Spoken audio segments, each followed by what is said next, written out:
Subscribe करें आदर्श धर्म।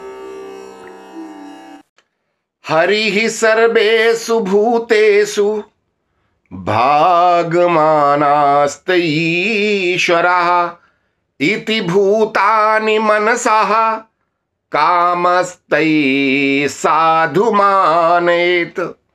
सब प्राणियों में ईश्वर विद्यमान है, ऐसा मानकर बहुत हृदय से सभी प्राणियों को प्रेम करना चाहिए। मनोवांछित पदार्थ प्रदान करते हुए सब जीवों का सत्कार करना सर्वथा उचित है। भगवान ने अपने अवतारों में जो जो लीलाएं की हैं उनका श्रवण करता हुआ अत्यंत आनंदित होने के कारण गदगद कंठ नेत्रों से जिनके अश्रुपात होने लगे, रोमावली का उद्वेलन होने लगे, रोम कहते ना रोए खड़े हो गए, ये सब जब जब होने लगे तब समझो कि आपने भक्ति की शुरुआत, आपके अंदर भक्ति की शुरुआत है। और जब तक ये नहीं कर रहे तो आप कितना भी राम राम रटते रहो, मन कहीं और है। कहते ना मुंह में राम बगल में ईंट है।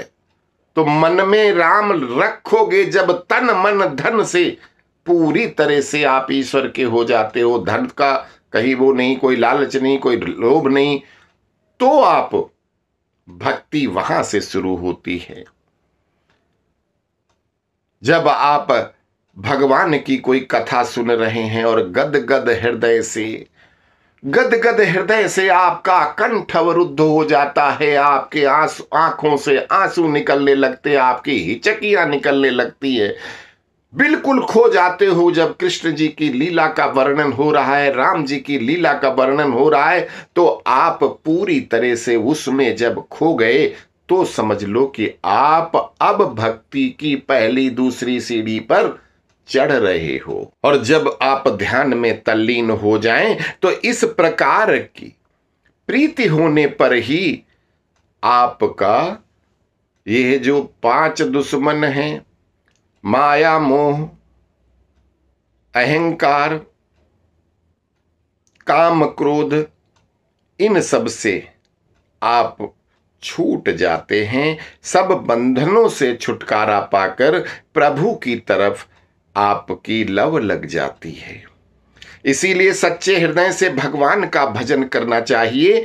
इसमें ना कुछ बाधा है ना परिश्रम है, केवल अपने चित्त को भगवान में लगा देना उनकी सर्वश्रेष्ठ भक्ति है। स्त्री, पुत्र, धन, पशु, वाहन आदि वैभव मनुष्य का कुछ भी हित साधन नहीं कर सकते। इसलिए कामना वाले कर्मों को नहीं करना चाहिए, क्योंकि व्यर्थ शौच व्रत यज्ञ सब, व्यर्थ शौच व्रत यज्ञ सब, जप तप पूजन दान, केवल निर्मल भक्ति से होए प्रसन्न भगवान।